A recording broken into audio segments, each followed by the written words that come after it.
So Manchester United have issued a statement saying that they have parted ways with Erik ten Hag and that Ruud van Nistelrooy will be taking charge for the time being. He's left his role as Manchester United's first-team manager. They acknowledge his achievements in that time and say they're grateful to him, and then point out that while they are looking for a permanent head coach, Ruud van Nistelrooy is going to take charge of the team as interim head coach. Sean Wright Phillips and Miguel Delaney are here. Wrighty, you said that you felt that this was a decision that was coming, and we've talked a lot about the things that have been going wrong at Manchester United, and in fact further back than Erik ten Hag's time as manager.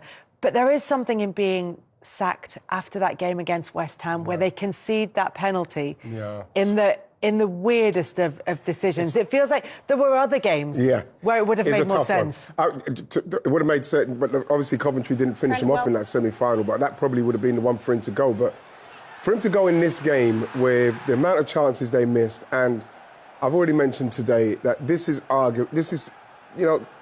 one of the worst penalty decisions I've ever seen. I played football a long time, and I just can't see how they've come up with that decision. I don't care what Michael Oliver says.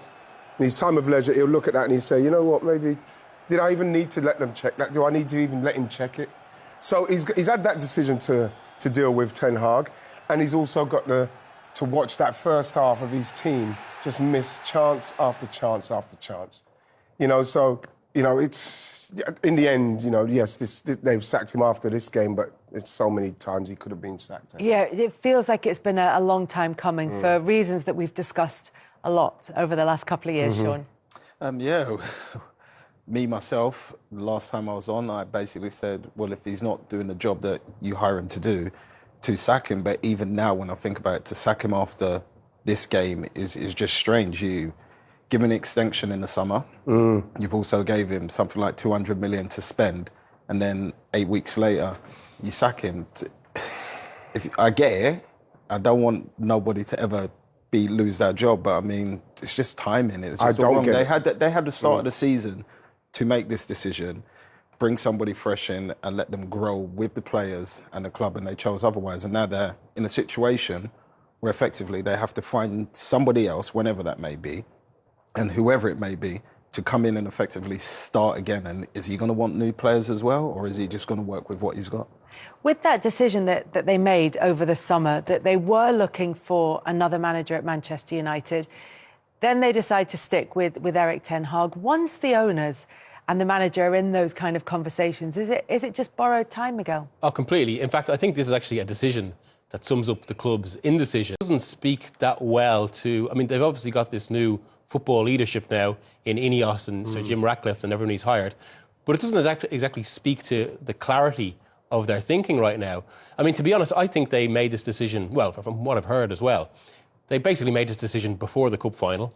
Obviously, the cup final ensured there was a kind of emotional momentum of its own, but then, as you say, they did interview him for his own job, as he knew they were speaking to other people. So what did that say? That undermined the season before it began. And I think really what it came down to was, and this is the case throughout this season as well, they knew they eventually had to get rid. The issue was, who do they bring in instead? And that's why this decision is made so late. And as it has the potential, I suppose, to just write off yet another season for Manchester United. It's the first really big decision for the new ownership group, isn't it? I mean, I know they've made changes behind the scenes, and I know that they were having those conversations over the summer, but in the end, they decided to stick with what they already had. Now, this is going to be a manager coming in who represents them, who is their man. Yeah, and so the pressure is very much on them, because like I say, you rightly mentioned there, Miggy, they were looking for people, and it's obvious that he probably heard about this scenario, what was happening. Then I cannot understand how he can go in and still do that job. And then you bring in someone like Ruud, who is a number one, who's obviously got ambitions of being a number one manager, as your number two. It almost kind of like whatever people are saying and however they think that looks, Ruud van Nistelrooy being there as a number two is putting even more pressure on you, especially we're looking at 2.5, maybe 2 and a bit more years of him being there, and still no pattern of play, still no identity in how they're going to play. I remember at the start it was going to be the best transitional team in the world. We still don't know what's happened with all that situation. But for for him to still be there with all that going on and the fact that they obviously couldn't find the manager while he's there, you know, it was like he's a zombie. He's just waiting to just pass. That's, I mean, we're talking about, I suppose, what will be described in media terms as a post-mortem now. But as you say, it's essentially been a zombie regime for months. Yeah, exactly what it's been. I just, before we move on to what's next for Manchester United, I just wonder what the Ten Hag era will be remembered for at Manchester United. Because, you know, as they point out in their own statement, and as Ten Hag has said, he won trophies. So is there a sense that it's not all... They'll say he won trophies, but it will come with a tinge of but. Yeah. You know what I mean? It has to come with a tinge of but. His signings have been terrible, what he's done. Again, we're talking about a club of Manchester United's size, a manager that's coming from, yes, we know that Ajax is from bottom to top in the way they play. It's a structured way they're going to play. I'm thinking that he's going to come in and instill that structure into Man United. And then Man United were going to start playing in a certain way, because obviously that's why you're going to get Ten Hag from Ajax, because his team plays good football, expansive football. And then he comes and it doesn't happen, and we don't see anything else happen. Yeah. You know? Isn't that, in terms of his legacy, doesn't that actually what his legacy almost is summing up United's decline right now? Yes, he'll point to the League Cup and the FA Cup justifiably, found they are trophies. But United are a club that point to much more than that. These aren't the trophies they want. They want leagues and Champions Leagues. Yeah. And he was never, in fact, he was further away. Somebody who was instrumental in those glory years for Manchester United, Peter Schmeichel, joins us on the line now. Peter, I don't think anyone is necessarily surprised that Manchester United have made this decision, but there is a huge decision to be made now by Ineos and by Jim Ratcliffe in terms of who comes in. What do you think Manchester United need to go for? What do they want from a new manager? First of all, hello everyone, nice to see you. And Kelly, what a great question to start off with. You could have softened it up a little bit. So Ineos, they've already made all the structural changes to the football club. So I think they are sort of excusing themselves with, you know, leaving this decision that Miguel said was inevitable, was already made before the cup final. I think they've excused themselves with giving, you know, the new guys time to settle in and actually see, you know, how this new structure is going to work. And to change the manager in that period would have probably been a little bit too much for them. They've done it now. I'm like you, a little bit curious about the timings of it. We've just been through an international break where when they left for that, it was much better than, you know, what it is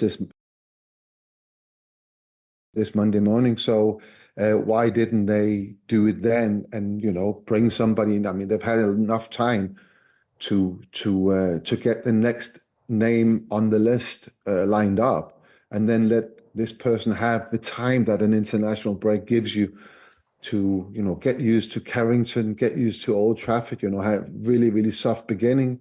Now we're back to what we've seen before with an interim manager.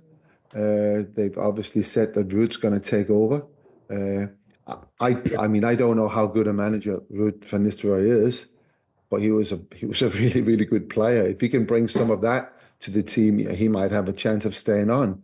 But it's all, you know, a little bit of the same old. I honestly feel it's a bit of the same old. We've been here before. We tried somebody out. It didn't work. 2 years and a bit. We're changing again. There isn't a new one lined up. There isn't a plan. And that's what really makes me sad. And I just want to say, I feel really, really sorry for Erik ten Hag. I don't think he didn't have the opportunity that, you know, being named the Manchester United manager carries. The club was, you know, so many new things were happening when he took over. And obviously the club was put up for sale. The focus on that sale was, you know, nearly 100%. The new people's come in and spend time on, you know, finding their feet at Manchester United. And I don't think that Erik ten Hag has had the support that he needed. He needed to be guided a little bit in what kinds of players that you bring into Manchester United. He needed to be guided and supported in that. And I think that he was left a little bit on his own. And I don't think that's not how modern day football management works. Pete, I was going to say, just to say, with Ten Hag, I think when he came, he said that one of the things that he has to have is control of who he brings into the club in respect of the players But the question I wanted to ask Pete is, as a coach, with the two and a bit years that he's been there, with what you've seen of Erik ten Hag, as much as we all feel sorry for him, because you don't want to see someone lose their job, was he a good enough manager for a coach for Manchester United? For me, I don't think he was, with his record. No, I think at the end of the day, Righty, we know this because we've been through it. You are only judged on your results. And yes, he did win the League Cup and he did win the FA Cup, but he did win the FA Cup and finished 8th. He never made the group stage of the Champions League, which is something that Manchester United are required to do. This is something they must do. Yep. We are not in this new format Champions League. We're not there. We're not there to make history. That is, an absolute requirement for Manchester United. And so you can say, yes, the results weren't there. When I talk about support, I understand when you come in that you want to have control over what players you bring in. And you can have an idea about the players that you know are playing well and has worked well for wherever you've been with these players. But we are not talking about Ajax. We're not talking about, other club. We're talking about Manchester United. If you step out of line, a little bit too often with Manchester United, the pressure, the media pressure, the supporting, the fans, but it's relentless. And it's not just local to Manchester or to the UK. This is everywhere in the world. And the thing of when we are talking about this now, I can guarantee you that Manchester United they are. So you have to perform to a different level. That means you need different characters. Yes, you can have good players, good dribblers, good, technical, skillful players, but mentally, are they strong enough to be at Manchester United? And this is what we've seen. I mean, I came to the club in 1991. So from 91 and up until now, this is what I'm looking at, the players coming in, are they good enough mentally? And I've played with players that were not the best players in the world, but they were fantastic Manchester United players. And I've seen players coming in with the greatest of reputations, and they just can't hack it. So when I talk about support for Erik ten Hag, yes, he wants control over who he brings in, but he needed someone to say, hey, this player won't work here. That cannot happen. You need to hold back a little bit. And I think he's probably been allowed to sign 3 or 4 players that should never have been brought in because, he asked for full control and the people behind him who are not there anymore were not strong enough to say, no, that's not going to work. And I feel sorry for him because I don't think he's not a bad person. He's not a bad coach for sure. He's shown that. He was just a little bit out of his depth. And especially here in the last couple of months, he's come out every pre-match press conference, come out fighting. He's come out after every game. He's never shied away from that, and he's been fighting his corner. And I admire that. But at the end of the day, Miguel said it there. He used the word, it was inevitable. It was already decided before the cup final. I don't know about that. But this is something I think everyone who knows about football, they've expected to happen. Pete, just a quick one. With all that given, said, and what's been done, it is where it is now. Don't you think there was an issue with the fact that Man United haven't had an identity or a style of play for over 2.5 years? I think for longer than 2.5 years, if I'm honest. This is it. We've been trying this and that ever since Alex left. There's a clear identity, not just on the football club when he left. And that identity has slowly disappeared, and I think that's quite evident when you watch the team play. You don't really know, even somebody who loves Man United like me, a football fan. We don't really know what style of play we're playing, and yesterday, what you said before, right? It was being sacked after a game where they missed that many chances. Yeah, but that is the issue. We've not scored enough goals in his time. At the end of the day, that comes down to the coaching and all of that. But I said this before, we've been sort of stumbling along since Alex left, and I kind of feel that we're there now. And I really, honestly, really do hope with the time, if Miguel is right about the inevitability of Ten Hag leaving the job, and it was decided back then, I really, really do hope that the new establishment, that they've got a list of people that there's a number one, and that number one is already on his way to Manchester now. I really do hope that, because going through a period with an interim manager again, that's going to hurt the football club, and that's going to put the football club even further backwards. And I don't think we can afford that. I don't think we're not strong enough to deal with that. For the longer this goes on, the longer it will take for somebody to come in and correct it. Peter, really good to talk to you. Thank you so much for your time today. And I know you'll be hoping that decision will be made quickly and will be the right person in charge of Manchester United. But we wait for the announcement. Thank you very much to Peter Schmeichel. I just wonder, Miguel, if what this says about the leadership, or maybe more personally, what will it tell us about the leadership, how this is handled? Well, they've suddenly got a massive decision. Obviously it's about it's a historic decision to the club, but it's also going to speak a lot about the future. Because I think the big one they've had to make so far, they've struggled with it. That's why we're here. And in that time, they've let a number of potential candidates, potential long-term candidates. 3 of them will be at the 2026 World Cup. Julian Nagelsmann, fair enough, he's a bit before, having been with Germany. Pochettino, who's gone to the US national team in a time since Ten Hag has been under question. And now Thomas Tuchel, yeah. who, a lot of people say that he would have been Sir Jim Ratcliffe's top choice. And now, mere weeks after they could have had the chance to appoint him, they've got rid of the manager. It's a pretty kind of striking situation. And it does maybe... one of the big things with the new Ineos leadership, and Peter touched on it there, is the number of appointments they've made. Peter spoke about the change of structure. It's a structure with a lot of layers, a lot of big voices. I reported that week during the international break when Ten Hag, it looked like they were going to make the decision, but they didn't.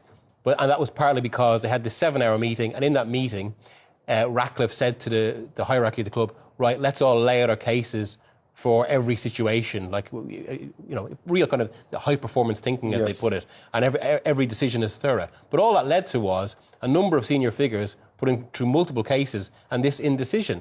And is that going to be an issue going forward now when they try and decide on who next, especially when there's suddenly this paucity of candidates? Well, especially when we look at the form that Manchester United have been in, not just this season, but particularly this season, which is what has led to the decision. And what that tells us about how far Manchester United are from challenging for the titles that their fans, that the size of the club would expect them to be challenging for. Yeah, for me, that they're miles away from it. It's a massive project for whatever manager or however they want to do it.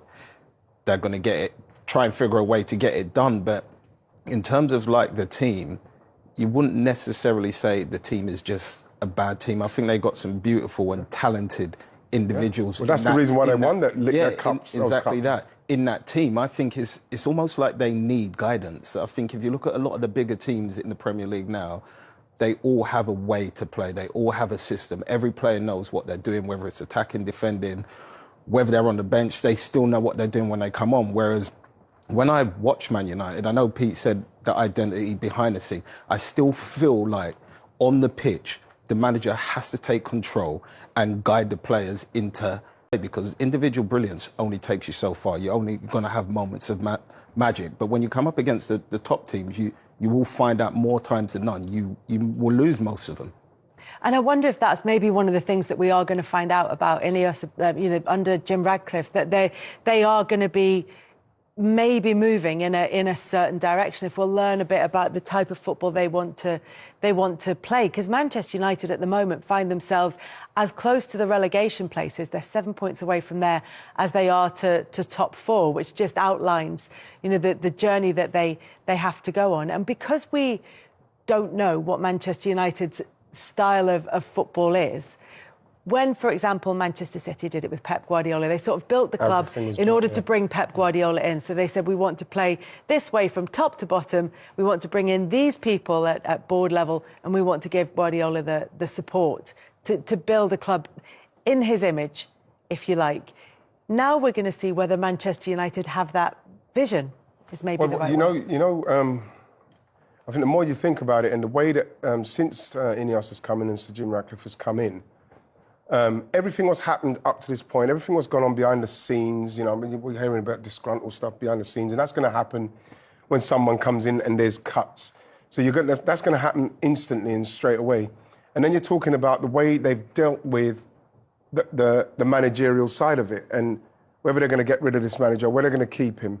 You know, everything what's gone on up to this point, whatever they're doing in respects of their management group and who comes in and says what, it doesn't seem like they're all on the same page for a club the size of Man United, Kels, because you rightly mentioned with Man City, and when Man City we heard that Pep was coming in, Trixie was already there, everything was already in place. That's the way Man United should be moving. Chicky Bagheera-style. Chicky Bagheera-style. What does that call it? Trixie. It sounds cooler. It is. You know, but the thing is, what I'm saying is that is the levels that Manchester United should be moving in. That's what should be happening, because now, if Ruud does come in, even if he does do well for a bit, is that they're going to go, oh, yeah, right, you're going to stay with you, Ruud. What's going to happen? Well, that's the thing. We've seen those changes at board level, and it's how they filter down, then filter back up from the new manager. And there's so many voices then. I mean, the one thing I would say for them is Dan Ashworth, who they obviously really targeted, almost similar to the way City went after Guardiola. It's not quite to that level, but it does speak to his importance.